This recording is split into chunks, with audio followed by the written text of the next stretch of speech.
বন্ধুরা, welcome to আর my new blog.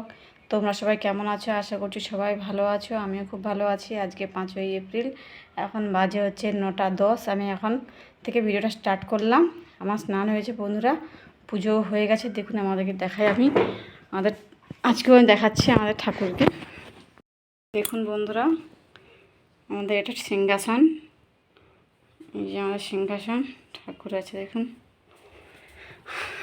ভগবানকে কত সুন্দর লাগছে দেখুন।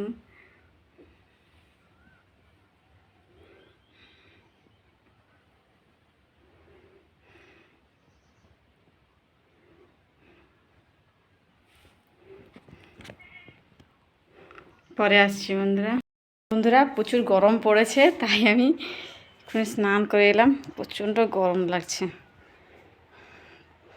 পরে আসছি বন্ধুরা, আলু ভাজা করেছিলাম, মুড়ি খাবো। পরে আসছি, খেয়ে আসছি পরে। বন্ধুরা আমি আবার চলে এসেছি, আর আমার মুড়ি খাওয়া হয়ে গেছে আলু ভাজা দিয়ে। এবার আমি রান্না করবো। এখন হচ্ছে ছেলেকে স্কুলে পাঠিয়ে দিয়েছি, 10:15 স্কুলে গেছে। এখন বাজে হচ্ছে 11টা। আমি রান্নার বসাবো। আজকে রান্না হবে সজনাটা আলু দিয়ে মানে একটা সবজির তরকারি, আর হবে কলা গাছের যে থোড়, সেটাকে তোমাদের ভাষায় কী বলে আমি জানি না, আমাদের ভাষাতে থোড় বলে। থোড়ের আলু দিয়ে তরকারি করবো, একটা চচ্চড়ি মতো করবো, আর একটা তরকারি, দুটো তরকারি। আজকে নিরাম, আজকে মাছ নেই। রান্না করে আসছি।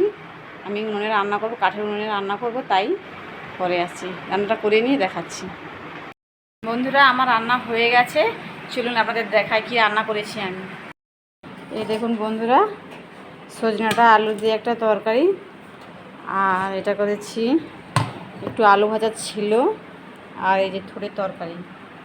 কলা গাছের যে থোড়টা থাকে, মোচা হওয়ার পরে কলা হয়, তারপরে থোড়টা যে হয়, সেই থোড়ের তরকারি, চচ্চড়ি, আর এই যে আলু ভাজা, আর এই সজনাটা আলু দিয়ে একটা তরকারি।